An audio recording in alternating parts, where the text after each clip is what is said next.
الحمدللہ رب العالمین والصلاة والسلام علی سید الانبیاء والمرسلین اما بعد فاعوذ باللہ من الشیطان الرجیم بسم اللہ الرحمن الرحیم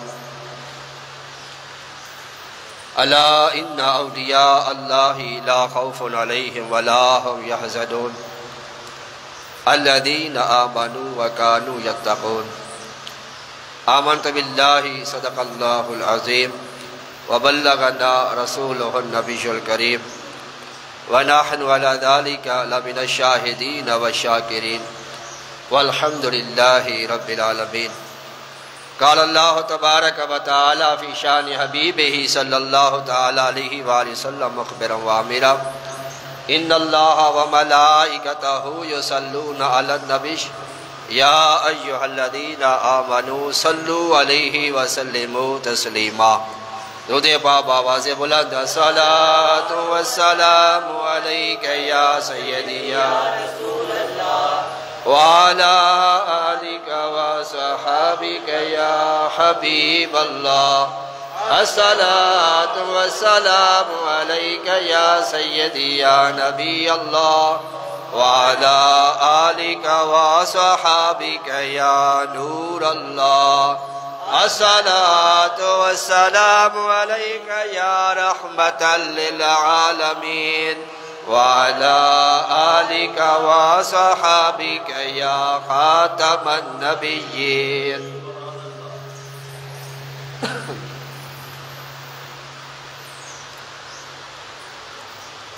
آج 21 صفر المظفر ہے 1445 سنہ ہجری، اور 4 دن بعد اللہ کے ایک اور برگزیدہ بندے، اللہ کے پیارے بندے، اللہ کے ایک ولی، ایک عالم ربانی اور 14ویں صدی کے مجدد، جسے دنیا احمد رضا خان سے یاد کرتی ہے، ان کا یوم عرس ہے۔ آج انشاءاللہ انہی کا ذکر خیر کیا جائے گا۔ حضور نبی کریم رؤوف الرحیم صلی اللہ تعالی علیہ وآلہ وسلم نے ارشاد فرمایا ان اللہ یبعث لہذہ الامت علی راس کل 100 سنہ من یجدد لہا دینہا۔ حضور نبی کریم صلی اللہ تعالی علیہ وآلہ وسلم نے ارشاد فرمایا بے شک اللہ تعالیٰ اس امت کے لیے ہر صدی پر ایسے شخص کو قائم کرے گا جو اس دین کو از سر نو نیا کر دے گا، اور اس شخص کو مجدد کہا جاتا ہے۔ پہلی صدی کے مجدد حضرت عمر بن عبدالعزیز رضی اللہ تعالیٰ عنہ ہے۔ دوسری صدی کے مجدد امام شافعی اور امام مالک بن انس۔ تیسری صدی کے مجدد امام احمد بن حنبل۔ چوتھی صدی کے مجدد امام طحاوی۔ 5ویں صدی کے مجدد امام غزالی۔ 6ٹھی صدی کے مجدد امام فخر الدین رازی۔ 7ویں صدی کے مجدد شیخ اکبر محی الدین ابن عربی۔ 8ویں صدی کے مجدد نظام الدین اولیاء۔ 9ویں صدی کے مجدد جلال الدین سیوطی۔ 10ویں صدی کے مجدد امام قسطلانی۔ 11ویں صدی کے مجدد الشیخ احمد سرہندی مجدد الفسانی۔ 12ویں صدی کے مجدد اورنگزیب عالمگیر۔ 13ویں صدی کے مجدد شاہ عبدالعزیز محدث دہلوی۔ اور 14ویں صدی کے مجدد امام احمد رضا خان ہے رحمت اللہ تعالی علیہ مجمعین۔ اور ایک روایت میں یہ بھی آتا ہے یارث ھذا العلم من کل خلف عدولہ ینفون عنہ تعویل الجاہلین وانتحال المبتلین وتحریف الغالین۔ قرآن و سنت کا علم ہمیشہ باقی رہے گا جب بھی جاہل اس میں تعویلیں کر کے اپنا مقصد نکالنے کی کوشش کریں گے، غلط مفہوم بیان کر کے اپنا مواقف ثابت کرنے کی کوشش کریں گے، تو اللہ تبارک و تعالی متقی دیانت دار علماء پیدا کر کے ان کی ساری خرافات کو ختم کر کے قرآن و سنت کا حقیقی مفہوم واضح کرنے کے لیے مبعوث فرمائے گا۔ مجدد جو 100 سال کے اندر دین کے اندر لوگوں نے خرابیاں پیدا کی ہوتی ہے، غلط قسم کے رسم و رواج کو اپنایا ہوتا ہے، مجدد جب مبعوث ہوتا ہے تو وہ یہ ساری خرافات کو ختم کرتا ہے، ساری بدعات کو ختم کرتا ہے اور حقیقی اسلام، حقیقی دین لوگوں پر واضح کرتا ہے کہ ہماری اصل شریعت یہ ہے، یعنی حق اور باطل کو بالکل صاف کر کے سامنے رکھ دیتا ہے۔ اس شخص کو مجدد کہتے ہیں، تجدید کرنے والا، یعنی اس کو تر و تازہ کرنے والا۔ جو 100 سال دین کے اوپر گرد و غبار پڑ گیا، اللہ کا وہ بندہ مجدد اس گرد و غبار کو صاف کر دیتا ہے۔ اور 14ویں صدی کے جو مجدد ہیں امام احمد رضا خان رحمت اللہ علیہ، جنہیں اعلیٰ حضرت کہا جاتا ہے۔ کیا کہتے ہیں جی؟ اعلیٰ حضرت۔ لوگ کہتے ہیں دیکھو جی اعلیٰ حضرت، نبی سے بھی بڑھا دیا، نبی کے لیے حضرت، اور اپنے بریلوی کے لیے جو وہ اعلیٰ حضرت، یہ حضور سے بھی بڑھ گئے، معاذ اللہ۔ حالانکہ ایسی بات نہیں ہے، تقابل جب کبھی ہوتا ہے تو معاصرین میں ہوتا ہے، یعنی اس زمانے کے اور اس کے بعد آنے والوں کے لیے اس کو تعبیر کیا جاتا ہے۔ اب جیسے ہمارے امام جو ہیں، امام اعظم ابو حنیفہ ہے، ہر کوئی ان کو مانتا ہے، امام اعظم کہتا ہے، ان کا اصل نام تو نعمان بن ثابت ہے، لیکن لقب کیا مشہور ہے؟ امام اعظم، بڑے امام۔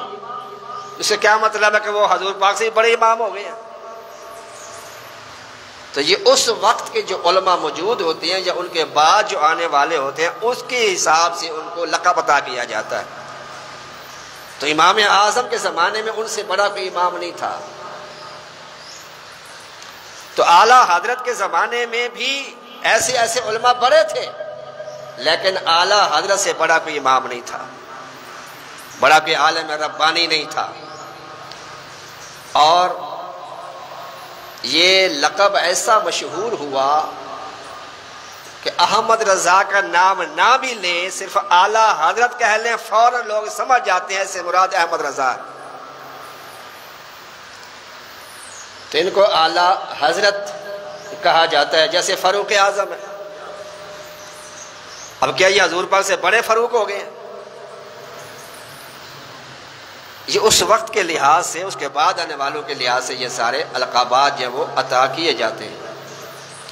تو سیدی اعلیٰ حضرت امام محمد رضا خان رحمۃ اللہ علیہ، آپ 10 شوال المکرم 1272 سن ہجری، 14 جون 1856 سن عیسوی کو ہفتے کے دن ظہر کے وقت شہر بریلی کے محلہ جسولی میں پیدا ہوئے۔ آپ کے والد کا نام مولانا نقی علی خان ہے، آپ کے دادا حضرت مولانا رضا علی خان ہے، اور انہوں نے آپ کا نام احمد رضا رکھا، اور آپ کی والدی حسینی خانم نے آپ کو امن میاں کے نام سے یاد کیا۔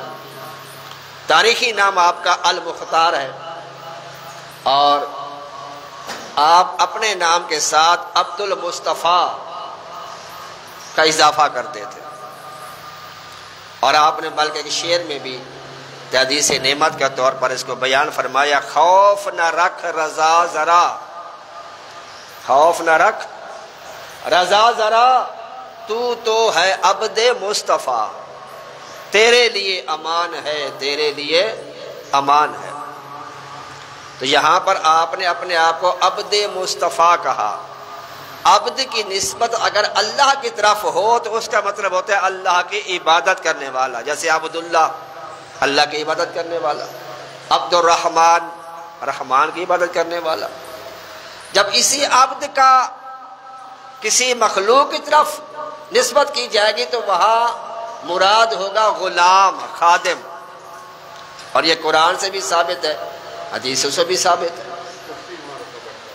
قرآن پاک میں اللہ تعالیٰ خود فرماتا ہے وَانْكِحُوا الْأَيَامَ مِنْكُمْ وَالصَّالِحِينَ مِنْ عِبَادِكُمْ وَإِمَائِكُمْ۔ اس میں اللہ فرماتا ہے کہ اپنے غلاموں کے نکاح کرو، یا عباد عبد جو ہے یہ غلام کے لیے استعمال ہوا، مخلوق کے لیے جب عبد کا لفظ استعمال ہوگا تو اس سے مراد غلام ہوگا، خادم ہوگا۔ تو یہاں بھی سید اعلیٰ فرما رہے ہیں کہ میں تو عبد مصطفیٰ ہوں، یعنی مصطفیٰ کریم صلی اللہ علیہ وسلم کا غلام ہو، خادم ہو، نوکر ہو۔ اور سیدنا فاروق اعظم رضی اللہ تعالی عنہ نے بھی خود کو حضور نبی کریم کا خادم اور عبد فرمایا ہے کہ میں سرکار کا غلام ہوں۔ خوف نہ رکھ رضا ذرا، تو ہے عبد مصطفیٰ، تیرے لیے امان ہے، تیرے لیے امان ہے۔ آپ نے 4 سال کی عمر میں ناظرہ قرآن مجید ختم کر لیا،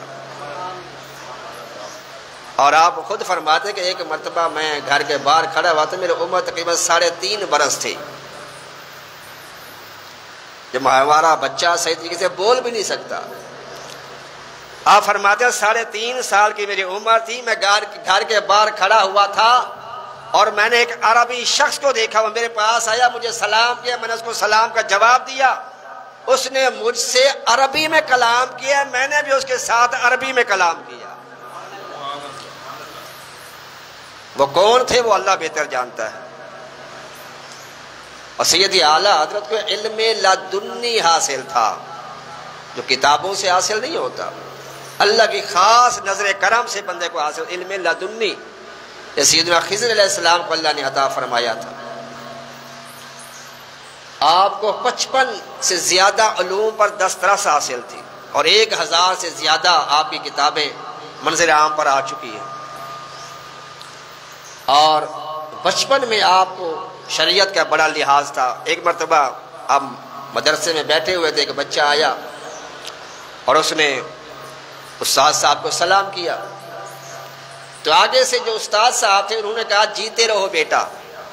جیسے ہمارے پاس کسی کو سلام کریں بڑے کو تو بچے کو کہہ دیتے ہیں، سارے کبھی ہاتھ بھی رکھ دیتے ہیں، کہتے ہیں بیٹے جیتے رہو، تو انہوں نے بھی کہا بیٹے جیتے رہو۔ تو سید اعلیٰ حضرت رحمۃ اللہ علیہ کھڑے ہوئے، بچپن کا عالم ہے، کہا استاد محترم سلام کا یہ جواب تو نہیں ہے، کیونکہ آپ کو مسئلہ پتا تھا کہ سلام کرنا سنت ہے اور جواب دینا واجب ہے۔ تو میرے استاد نے جیتے رہو کہا تو ہے، یہ دعا تو ہے لیکن سلام کا جواب نہیں ہے۔ سلام کا جواب کیا؟ وعلیکم السلام ورحمۃ اللہ وبرکاتہ، یہ کم از کم وعلیکم۔ تو آپ نے جیتے رہو کہا، دعا تو ہے لیکن یہ سلام کا جواب نہیں ہے۔ اس وقت بھی آپ نے شریعت کے مسئلے کو اجاگر کیا۔ اسی طرح آپ اپنے استاد سے پڑھ رہے تھے، پڑھتے پڑھتے استاد کوئی لفظ جو ہے وہ زیر پڑھاتے تھے، لیکن آپ اس حرف پر زبر پڑھتے تھے۔ بار بار استاد زیر پڑھاتا، آپ زبر پڑھتے۔ تو آپ کے دادا جان پاس ہی بیٹھے ہوئے تھے، وہ دیکھ رہے تھے معاملہ۔ کہا احمد رضا جیسے استاد کہتا ہے ویسے پڑھو، جو حرف میں زیر ہے تو زیر پڑھو۔ کہا دادا جان پڑھنے کی کوشش کرتا ہوں، لیکن زبان پر زیر کی بجائے زبر ہی آتا ہے۔ تو آپ نے کہا پھر قرآن پاک کا دوسرا نسخہ منگواؤ۔ دوسرا نسخہ منگوایا گیا تو وہاں پر وہ جو لفظ تھا اس کے اوپر زبر تھی، زیر نہیں تھی. استاد جو تھے وہ صحیح طرح نہیں پڑھا رہے تھے، جو سیدی اعلیٰ حضرت پڑھتے وہی صحیح تھا، وہی حق تھا. اتنی دسترس آپ کو اللہ تعالیٰ نے عطا فرمائی تھی. اور 6 سال کی عمر میں آپ نے میلاد النبی کے بہت بڑے جلسے سے خطاب فرمایا میلاد النبی کے موضوع پر، اور اس بیان کے اندر آپ نے قرآن و حدیث کے دلائل دیے، آیات اور حدیثیں سنائی. 6 سال کی عمر آپ کی رحمۃ اللہ علیہ. رمضان کا مہینہ تھا، آپ نے روزہ رکھ لیا، سخت گرمیوں کے دن تھے. عصر کا وقت ہوا تو ان کی طبیعت نڈھال ہو گئی، بچے تھے، بھوک پیاس کی شدت کا غلبہ ہوا. ان کے دادا جان کمرے میں لے گئے جہاں پر افطاری کا سامان رکھا ہوا تھا، شربت، مشروبات، پھل وغیرہ، کھانے وغیرہ رکھے ہوئے تھے. افطاری کا سامان جیسے اہتمام ہوتا ہے افطاری کے لیے وہ رکھا ہوا تھا. آپ کے دادا جان نے کمرے کی کنڈی لگا دی دروازے کی اور کہا احمد رضا بیٹے تمہیں بہت بھوک پیاس لگی ہے، شدت کا عالم ہے، تم بچے ہو، تمہارے پر روزہ فرض بھی نہیں ہے، چلو کھا پی لو کچھ، میں کسی کو نہیں بتاؤں گا. کنڈی میں نے لگا دی، کوئی نہیں دیکھ رہا تمہیں. سیدی اعلیٰ حضرت عرض کرنے لگے دادا جان بے شک مجھے کوئی نہیں دیکھ رہا، لیکن جس کے لیے روزہ رکھا ہے وہ رب تو مجھے یہاں بھی دیکھ رہا ہے. یہ ہیں اعلیٰ حضرت امام محمد رضا خان رحمۃ اللہ تعالی علیہ. اور جب آپ کی عمر مبارک 19 برس ہوئی تو آپ کی شادی ارشاد بیگم سے ہوئی، جس سے 2 بیٹے اور 7 بیٹیاں پیدا ہوئی. اور دونوں بیٹے امام حامد رضا خان اور مصطفیٰ رضا خان دونوں بہت بڑے عالم اور فقیہ تھے. اور حامد رضا خان کے جو بڑے بیٹے تھے ایسے حسن و جمال والے تھے کہ ہندو دیکھ کے کلمہ پڑھ لیتے تھے. بلا کا حسن ان کو عطا ہوا تھا. اور مصطفیٰ رضا خان فقہ کے بہت بڑے امام، جنہیں مفتی اعظم ہند کہا جاتا ہے. بڑے سے بڑا مسئلہ جو پیچیدہ ہوتا تھا آپ اس کو حل فرما لیا کرتے تھے مصطفیٰ رضا خان رحمۃ اللہ تعالی علیہ. اور ان کے وصال کے بعد کرامت مشہور ہے کہ جب آپ کا وصال ہو گیا اعلیٰ حضرت کے اس چھوٹے بیٹے کا مصطفیٰ رضا خان کا رحمۃ اللہ علیہ، جب آپ کو غسل دینے لگے تو اوپر چادر جیسے ڈالی جاتی ہے کہ بے پردگی نہ ہو. چادر اوپر ڈالی گئی، آپ کو غسل دیا جانے لگا تو ہوا چلی، خطرہ تھا کہ یہ چادر اوپر سے ہٹ جاتی اور بے پردگی ہو جاتی. تو مصطفیٰ رضا خان جو تختے پہ لیٹے ہوئے ہیں، غسل کے تختے پر، آپ نے اپنی انگلی سے جو ہے اس کے کنارے کو پکڑ لیا چادر کو، اور جب تک غسل مکمل نہیں ہوا آپ نے چادر کو نہیں چھوڑا. اور اخبارات میں بھی یہ واقعہ ان کا آیا تھا. یہ ہیں اللہ کے ولی. اور حدیث پاک کا مفہوم ہے، میرے آقا صلی اللہ تعالی وسلم خود فرماتے کہ جب بندہ غسل دیتا ہے تو جس کو غسل دے رہے وہ مردہ دیکھ بھی رہا ہوتا ہے، سن بھی رہا ہوتا ہے کہ مجھے کون کون غسل دے رہا اور کیسے غسل دے رہا ہے. اس لیے فرمایا کہ میت کو غسل آہستگی کے ساتھ ہو، آرام کے ساتھ، نرمی کے ساتھ اس کو غسل دو، کیونکہ اس کو بھی تکلیف ہوتی ہے. تو سیدی اعلیٰ حضرت رحمۃ اللہ علیہ آپ اپنے والد کے ہمراہ 1880 میں مارہرہ شریف جا کر سید آل رسول مارہروی کے آپ مرید ہوئے. جب آپ مرید ہو گئے تو آپ کو آپ کے پیر صاحب نے مرید بھی کر لیا اور خلافت بھی عطا کر دی. اب وہاں پر بڑے بڑے ان کے مرید بیٹھے ہوئے تھے کہ حضور ہم تو اتنے عرصے سے آپ کے پاس آتے ہیں، جاتے ہیں، بیٹھتے ہیں، آپ سے فیض لے رہے ہیں، لیکن ہمیں آپ نے خلافت نہیں دی. لیکن یہ نوجوان آپ کے پاس آیا تو آپ نے اس کو مرید بھی کر لیا اور خلافت بھی دے دی اتنی جلدی. تو آپ کے پیر صاحب نے فرمایا کہ تم لوگ آتے ہو، تمہارے دل آلودہ ہوتے ہیں، تمہارے دل گندے ہوتے ہیں، ان کی صفائی کرنی پڑتی ہے، پھر جا کے تمہیں کوئی خلافت کا مقام اجازت دی جاتی ہے. احمد رضا صاف ستھرے دل کے ساتھ آیا تھا، اس کو نسبت کی ضرورت تھی، ہم نے نسبت بھی دے دی، اس کو خلافت بھی دے دی. مزید یہ بھی کہا کہ مجھے یہ فکر لاحق رہتی تھی کل روز قیامت اگر میرے رب نے مجھ سے پوچھ لیا کہ اے آل رسول میرے لیے کیا لے کر آیا ہے، تو میں سوچتا تھا کہ میں رب کو کیا جواب دوں گا. جب آج یہ نوجوان احمد رضا میرے پاس آیا ہے تو میری وہ فکر ختم ہو گئی. اگر اللہ نے مجھ سے پوچھ لیا کہ آل رسول میرے لیے کیا لایا ہے تو اللہ کی بارگاہ میں عرض کروں گا یا رب تیری بارگاہ میں احمد رضا کو لے کے آیا. یہ ہیں اعلیٰ حضرت رحمۃ اللہ تعالی علیہ. اور آپ پیر کی شرطیں بیان فرماتے ہیں سیدی اعلیٰ کہ پیر ہوتا کون ہے. آپ نے پیر ہونے کے لیے اس کے اندر 4 شرطیں ہونا ضروری ہیں. 4 شرائط پیر کے اندر ہوں گی تبھی وہ پیر ہو سکتا ہے. آج تو بڑے ڈبہ پیر بنے پھرتے ہیں نا. پہلی شرط آپ فرماتے ہیں پیر کے لیے سب سے پہلی شرط یہ ہے کہ وہ صحیح العقیدہ سنی ہو، اس کا عقیدہ صحیح ہو، بد عقیدہ نہ ہو، بد مذہب نہ ہو. دوسرا، اعلانیہ گناہ نہ کرتا ہو، فاسق معلن نہ ہو. اور یہاں تو لوگوں نے بڑے بڑے کڑے پہنے ہوتے ہیں، بڑی بڑی انگوٹھیاں پہنی ہوتی ہیں، بڑی بڑی لٹیں بالوں کے رکھی ہوتی ہیں، نمازوں کی فکر نہیں ہوتی، اور پیر بنے ہوئے ہیں. لوگ اس کے ہاتھ بھی چوم رہے ہیں، اس کے پاؤں بھی چوم رہے ہیں، نذرانہ بھی پیش کر رہے ہیں. تو یہ پیر نہیں ہے، یہ پیڑ ہے. تو سیدی اعلیٰ فرماتے ہیں پہلی شرط کیا ہے؟ صحیح العقیدہ سنی ہو، عقیدہ درست ہو اس کا. دوسری شرط یہ ہے کہ وہ گناہ نہ کرتا ہو، اعلانیہ چھپ کر بھی نہ کرتا ہو، بچتا ہو اس سے. اعلانیہ گناہ بھی نہ کرتا ہو، گناہوں سے بچتا ہو. تیسرا، اس کا سلسلہ بیعت جو ہے وہ حضور نبی کریم تک منقطع نہ ہوتا ہو، تسلسل کے ساتھ وہ سلسلہ آ رہا ہو. یعنی اس کو جس نے خلافت دی ہے، اس کو خلافت دیا، یہ سلسلہ جو حضور پاک تک وہ چین مکمل ہونی چاہیے، بیچ میں کوئی گیپ نہیں ہونا چاہیے. چوتھی شرط آپ یہ فرماتے ہیں کہ اس کے لیے عالم ہونا، اتنا عالم ہو کہ جو شریعت کے ضروری مسائل ہیں وہ ان کو بغیر کسی مدد کے نکال کے دکھا سکے.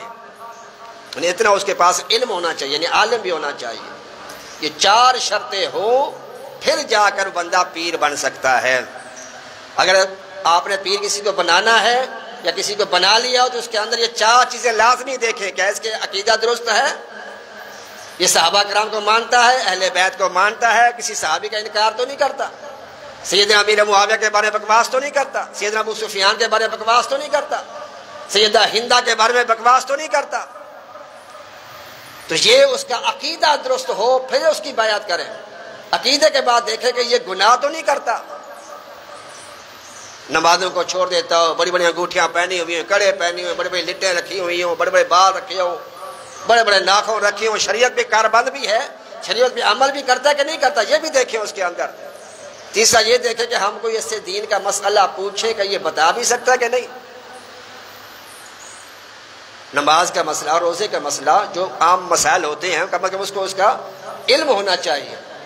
تو یہ ساری شریعت آپ نے جو ہے وہ آپ کو دیکھنی چاہیے پیر بنانے کے لیے. جب آپ اپنے والد صاحب کے ساتھ حج کے لیے گئے، پہلا حج آپ نے 23 سال 23 ایئر 23 سال کی عمر میں آپ نے پہلا حج ادا کیا. سیدی اعلیٰ اپنے والد کے ساتھ خانہ کعبے کا طواف کر رہے تھے تو نماز مغرب کے وقت آپ کو وہاں کے جو امام تھے شیخ حسین بن صالح، انہوں نے اعلیٰ حضرت کو دیکھا تو اعلیٰ حضرت کا ہاتھ پکڑ لیا اور گھر لے گئے.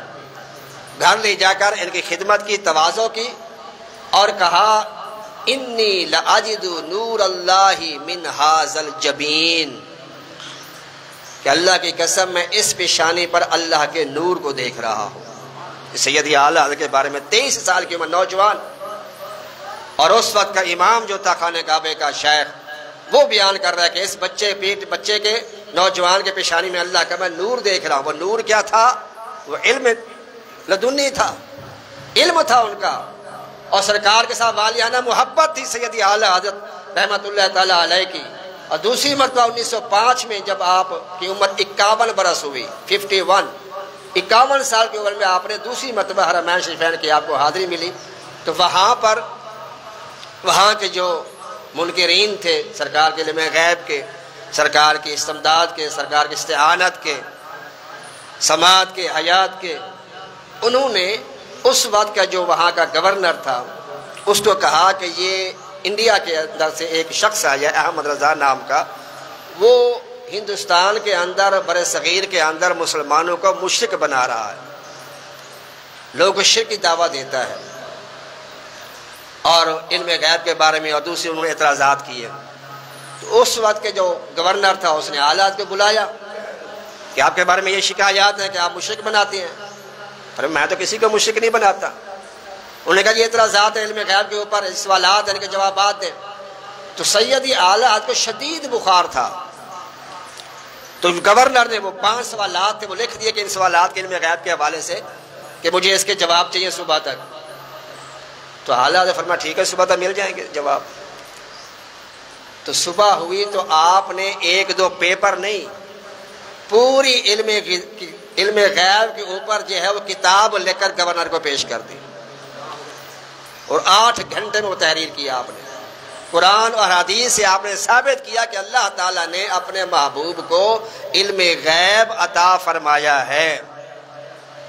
اور پھر آپ نے یہ بھی کہا سر عرش پر ہے تیری گزر، دل فرش پر ہے تیری نظر، ملکوت و ملک میں کوئی شے نہیں وہ جو تجھ پہ آیا نہیں، اور کوئی غیب کیا تم سے نہاں ہو بھلا، جب نہ خدا ہی چھپا تم پہ کروڑوں درود. جب وہ گورنر نے وہ دلائل دیکھے قرآن و حدیث کے مطابق، وہ فوراً اپنے تخت سے نیچے اترا اور سیدی اعلیٰ حضرت کو سینے کے ساتھ لگا لیا اور اس نے کہا اللہ یوتی وہوا وہؤلاء یمنعون.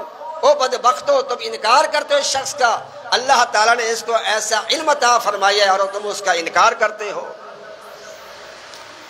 کسی نے پوچھا سیدی اعلیٰ حضرت سے کہ آپ نے یہ 8-8.5 گھنٹے میں، اور دولت المکیہ اس کتاب کا نام ہے، یہ 8-8.5 گھنٹے میں آپ نے کیسے یہ اتنی بڑی کتاب جو وہ تصنیف کر دی علم غیب کے اوپر؟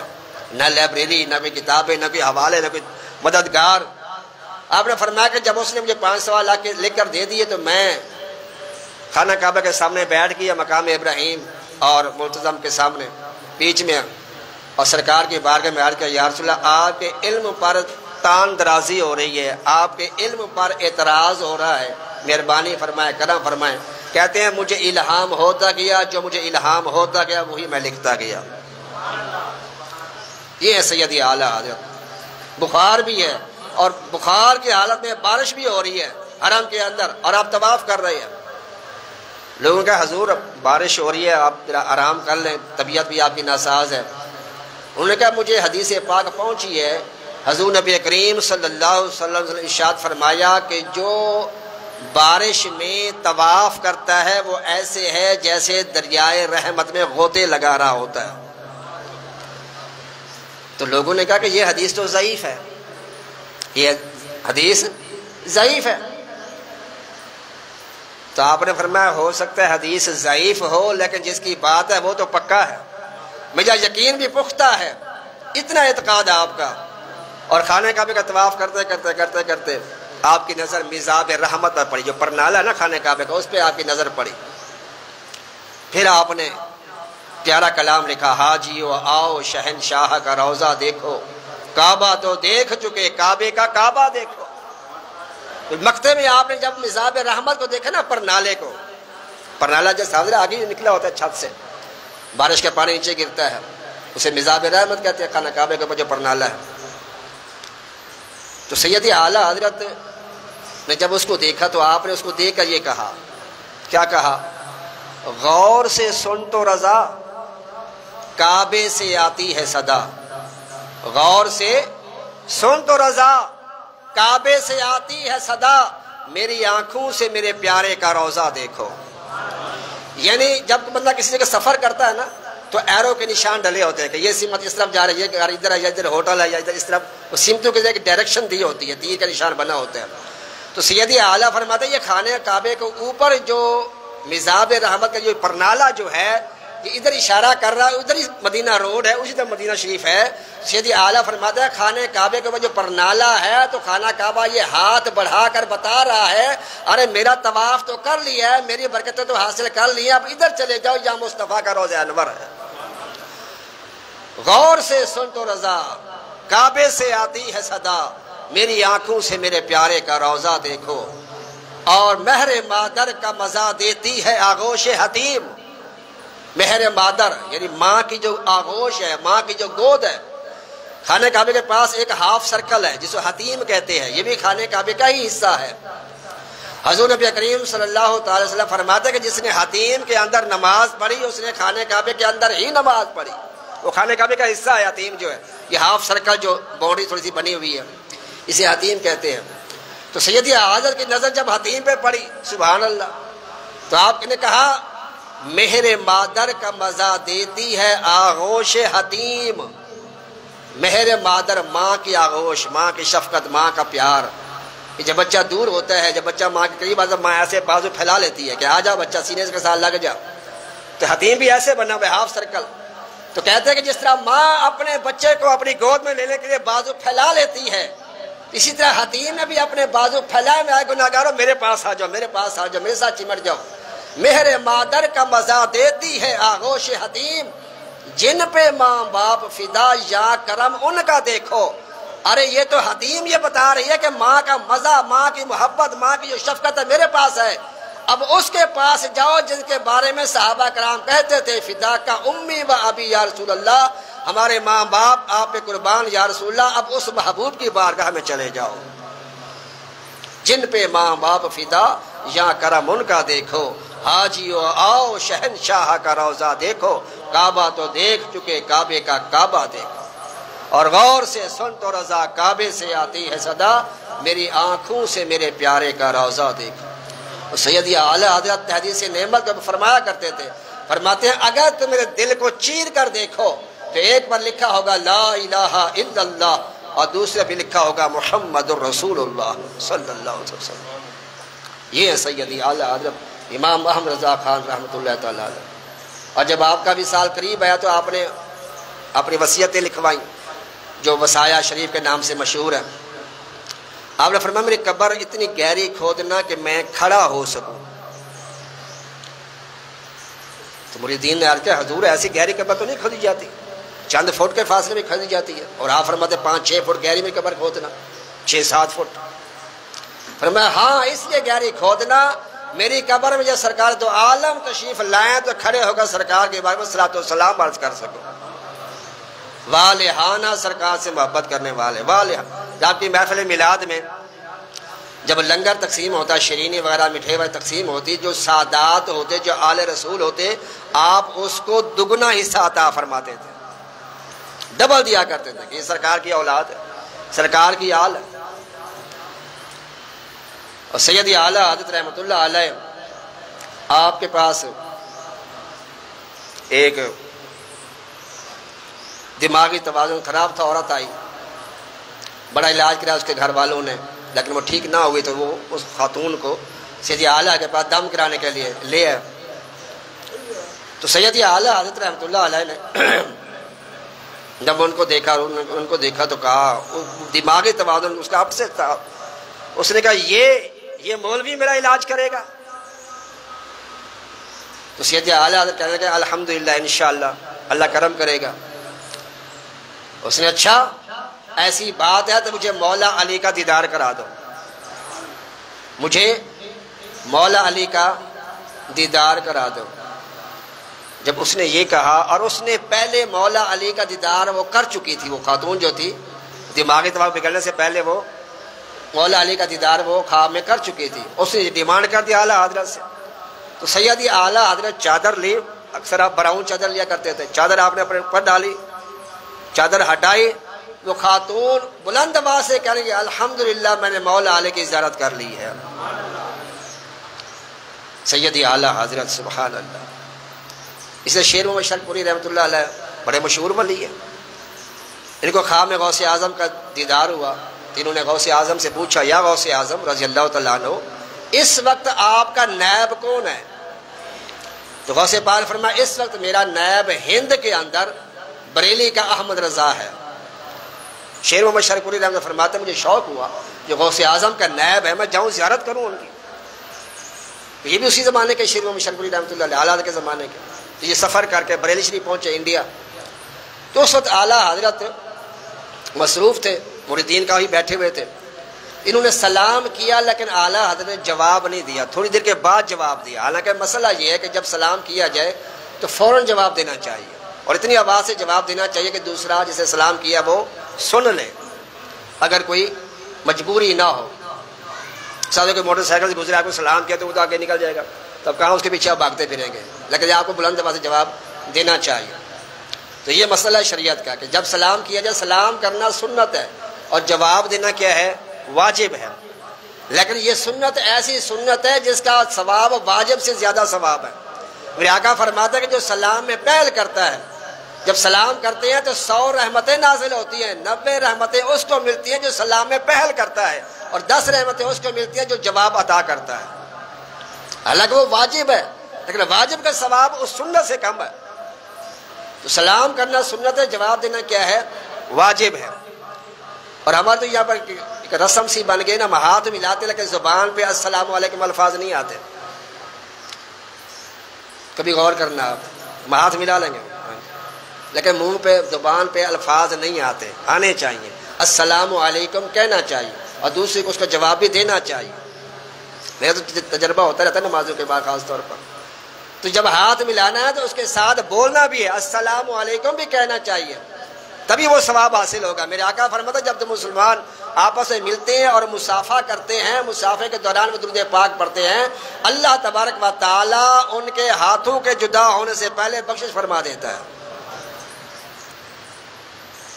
تو انہوں نے سلام کیا تو اعلیٰ نے جواب تاخیر سے دیا۔ آپ بڑے حیران ہو کہ یہ غوث پاک کے نائب ہیں اور شریعت کا یہ مسئلہ ان کو نہیں پتا کہ سلام کا فوری جواب دینا چاہیے۔ دل میں یہ فسوسہ، کہتے ہیں میرے دل میں آیا، تو اتنے میں جب انہوں نے جواب دیا تو یہ بھی کہا سیدی اعلیٰ نے شیر محمد شرک پوری رحمۃ اللہ علیہ سے کہ میاں دیر ہوگی معاف کرنا، میں رسول اللہ سے ایک مسئلہ سمجھ رہا تھا۔ یہ ہے میرے آقا سیدی اعلیٰ حضرت، حرم ہے اسے ساحت ہر دو عالم، جو دل ہو چکا ہو شکار مدینہ۔ یہ اللہ کے نیک بندے جب مقرب بندے ہوتے ہیں نا، ایک لیے کوئی قریب دور کی بات نہیں ہوتی، اللہ تعالیٰ ان کے لیے فاصلے کم کر دیتا ہے۔ اور میں نے پچھلے جمعوں کے اندر آپ کے اس کی وضاحت جو بیان کر دی، سیدی اعلیٰ کے پاس نا بڑے بڑے خطوط آتے تھے، اس میں ایسے خطوط بھی آتے جس میں گالیاں لکھی ہوتی تھی، برا بھلا کہا ہوتا، کیونکہ آپ شریعت کو صاف کرنے والے تھے۔ لوگوں کے اندر جو گرد و غبار تھا شریعت کا، وہ جو بدعات تھیں، جو غلط رسمیں تھیں، ان کو آپ ختم کرنے والے تھے۔ تو اس وجہ سے کافی لوگ آپ سے ناراض بھی تھے کہ یہ کیا یہ اس طرح سے مسئلے بیان کر رہا ہے۔ اب بھی ایسے ہوتا ہے، کوئی صحیح مسئلہ کسی کو بیان کرے تو لوگ اس کے ماننے والے بھی ہو جاتے ہیں، انکار کرنے والے بھی ہو جاتے ہیں۔ جب حضور نبی کریم نے جب اعلان حق فرمایا، جو آپ نے بات کی، تو اس میں بھی 2 گروہ ہو گئے، ایک آپ کی بات ماننے والا ہو گیا، ایک آپ کی بات کا انکار کرنے والا ہو گیا۔ جب رسول اللہ کے بھی 2 گروہ ہیں کہ ایک ماننے والا ایک انکار کرنے والا ہے، تو عالم تو پھر ہے چھوٹی چیز سرکار کے مقابلے میں۔ تو اعلیٰ حضرت جب اچھائی کو بیان کیا، حق مسئلے کو بیان کیا، تو کچھ نے مانا، کچھ نے انکار کر دیا۔ شیطان بھی کیے، خطوط ایسے آتے تو مریدین کو غصہ آتا کہ ہم جا کر اس کا بدلہ لیں اور اس کے خلاف جو FIR کٹائیں، کہ آپ کے بارے میں ایسی ایسی باتیں لے کے ہمیں بھیجتے ہیں۔ تو سیدی اعلیٰ حضرت فرماتے ہیں ادفع باللتی ہی احسن، اللہ تعالیٰ فرماتا ہے کہ برائی کو اچھائی کے ساتھ بدل دیا کرو۔ کوئی تمہارے ساتھ برا کرے تم اس کے ساتھ برا نہ کرو، اس کے ساتھ تم اچھائی کرو، اچھا سلوک کرو۔ ادفع باللتی ہی احسن۔ تو سیدی اعلیٰ فرماتے ہیں جنہوں نے میری تعریفوں میں خط لکھے ہیں، کیا ان کو تم نے مٹھائیوں کے ڈبے بھیجے ہیں؟ ان کا نہیں جی، پہلے ان کو مٹھائیوں کے ڈبے پہنچاؤ، پھر ان کے خلاف کارروائی کرنا جنہوں نے مجھے برا بھلا کہا۔ یہ سیدی اعلیٰ حضرت۔ اور آپ نے کبھی مدینے شریف کی طرف پاؤں کر کے، قبلے شریف کی طرف منہ کر کے، پاؤں کر کے کبھی آپ نے آرام نہیں فرمایا، ہمیشہ آپ نے ٹانگوں کو سکیڑ کر آپ نے جب وہ آرام فرمایا ہے۔ بلکہ جب آپ سوتے تھے تو آپ اس طریقے سے سوتے تھے کہ لفظ محمد بن جاتا تھا، یعنی جب آپ نے سونا ہے تو ایسے ٹانگوں کو سمیٹ لینا ہے اور ایسے آپ نے ہاتھ جو ہے اپنے ایسے رخسار کے نیچے رکھنا، سنت بھی ہے یہ رخسار کے نیچے ہاتھ رکھنا سننا، اور قبلہ شریف کی طرف آپ منہ کر کے سوتے۔ تو ایسے جب آپ سوتے تھے تو یہ جو سارا یہ میم بن گیا اور یہ کونیا جو یہ ہا بن گیا اور سرین جو میم بن گیا اور پاؤں کے ایسے موڑا ہوا یہ دال بن جاتے، یعنی آپ لفظ محمد بنا کے سویا کرتے تھے۔ اور حضور سیدی، اب بات بہت دور نکل جائے گی سیدی اعلیٰ حضرت کی، تو آپ ہمیشہ آپ نے شریعت کی پاسداری کا لحاظ رکھا، جو آپ کے کارنامے ہیں وہ بیان ہی نہیں ہو سکتے۔ آپ نے فتاوی رضویہ لکھ کے دیا ہمیں، جس کی 33 جلدیں ہیں، 33 اس کی جلدیں ہیں فتاوی رضویہ، جس میں اعلیٰ حضرت نے فتوے دیے ہوئے ہیں، اور بہت سے فتاوی ایسے ہیں جو چھپ ہی نہیں سکے۔ اور آپ نے نعتوں کی کتاب دی، ہدایت کی بخشش، ایسی نعتیں ہیں کہ بندہ پڑھنا ہی مشکل ہو جاتا ہے۔ پھر اس کی تشریح، اس کی اگر تشریح سننی ہو تو پھر میں تو کہتا ہوں ویسے قادری کو سن لیا کرے۔ ویس قادری نے جی اس وقت جو اعلیٰ حضرت کے اشعار کی تشریح کی ہے، شاید ہی کسی نے کی ہو، ایسی پیارے انداز میں اویس قادری مشہور نعت خان ہے، ثنا خان ہے سرکار کے، اللہ تعالیٰ انہیں دراز عمر بالخیر عطا فرمائے، تو انہوں نے بڑی تشریح اعلیٰ حضرت کے کلاموں کی، حافظ اعلیٰ حضرت ہیں وہ سید، اسی طرح امیر مجاہدین بھی حالت شریف کی بڑی پیاری تشریح کیا کرتے تھے۔ تو اعلیٰ حضرت نعت و کلام لکھا ہدایت بخشش، اس کے سارے عقائد بھی بیان کر دیے، سارے شریعت کے مسائل بھی بیان کر دیے، بہت سی باتیں سیدی اعلیٰ حضرت نے اس کے اندر بیان فرما دی۔ اور پھر آپ نے سب سے بڑا کام یہ کیا کہ آپ نے قرآن پاک کا ترجمہ کر کے دیا، اس کا نام ہے کنز الایمان، ایمان کا خزانہ۔ اعلیٰ حضرت سے پہلے بھی لوگوں نے اردو کا ترجمے کیے تھے، لیکن ایسے ترجمے کیے تھے جس کے اندر اللہ تعالیٰ کی شان اور رسول اللہ کی شان کے خلاف ان کی توہین پائی جاتی تھی، بے ادبی پائی جاتی تھی۔ مثال کے طور پر اللہ ترجمے ملتے ہیں، تھانوی کا مل جاتا ہے، مودودی کا مل جاتا ہے، دوسرے کئی ایسے جو ترجمے کیے اردو کے، لیکن اس کے اندر بے ادبیاں ہیں، بے شمار بے ادبیاں اللہ کے شان میں، رسول اللہ کی مثال کے طور پر اللہ مشہور آیت ہے، اللہ یستہزئ بہم، یہ پہلے سے پہلے کے شروع میں آتا ہے، اللہ یستہزئ بہم ویمدہم فی طغیانہم یعمہون، تو اللہ یستہزئ بہم۔ اب ترجمہ کرنے والے کیا ترجمہ کیا؟ کسی نے ترجمہ کیا اللہ ان سے ٹھٹھا کرتا ہے، کسی نے کہا اللہ تعالیٰ ان سے مذاق کرتا ہے۔ یہ اللہ کی شان کے لائق الفاظ ہیں کہ اللہ مذاق کرتا ہے، اللہ ٹھٹھا کرتا ہے، لیکن سیدی اعلیٰ حضرت نے کیا ترجمہ کیا؟ اللہ ان سے استہزاء فرماتا ہے جیسا اس کی شان کے لائق ہے۔ اسی طرح مشہور آیت ہے واللہ خیر الماکرین، واللہ خیر الماکرین، کسی ترجمہ کیا اور خدا خوب چال چلنے والا ہے، یعنی اللہ تعالیٰ کو چال باز لکھ دیا۔ یہ فتح محمد جلندری کا ترجمہ ہے جو ریڈیو ٹی وی پہ زیادہ چلتا ہے یہ۔ تو اللہ تعالیٰ معاذ اللہ خوب چال چلنے والا ہے۔ کسی نے کہا کہ اللہ تعالیٰ مکر کرنے والا ہے، اللہ تعالیٰ کو مکار لکھ دیا۔ سیدی اعلیٰ نے کہا کہ اللہ تعالیٰ سب سے بہتر خفیہ تدبیر فرمانے والا ہے۔ اس لیے جب بھی قرآن پاک کا ترجمہ پڑھا کرے تو سیدی اعلیٰ حضرت کسی صحیح العقیدہ سنی کا ترجمہ پڑھیں، کسی بد عقیدہ بد مذہب کا ترجمہ گھروں میں نہ رکھا کریں، نہ ہی اس کا مطالعہ کریں گے۔ آپ دانستہ تھا، آپ کو نہیں پتا ہوگا، آپ دیکھا دیکھی آپ اس کو پڑھتے جائیں گے اور آپ سے وہ بے ادبی گستاخی ہوتی جائے گی۔ اسی طرح حضور پاک کو معاذ اللہ گناہ گار تک لکھا گیا، وَاسْتَغْفِرْ لِذَنبِكَ، اور اپنے گناہوں کی معافی مانگو معاذ اللہ۔ نبی تو ہوتا ہی معصوم ہے، نبی تو گناہ کرتا ہی نہیں ہے، وہ تو ہوتا ہی معصوم ہے، گناہ سے پاک ہوتا ہے۔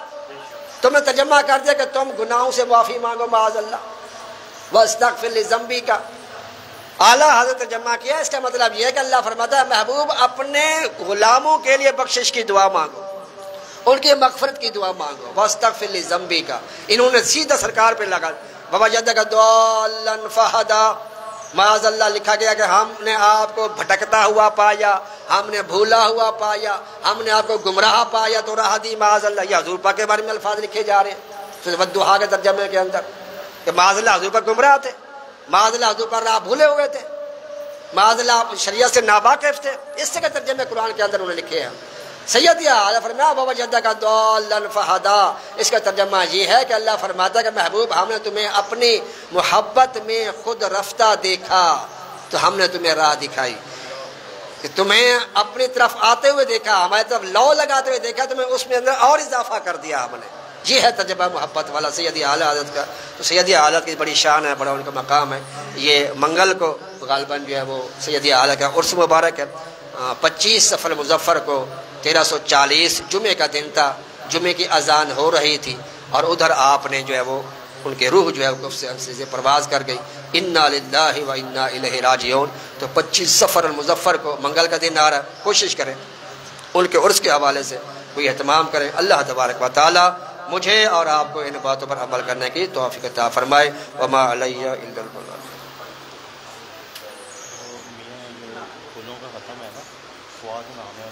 اعلان کر لیں، کس نے کہا؟ مادر کا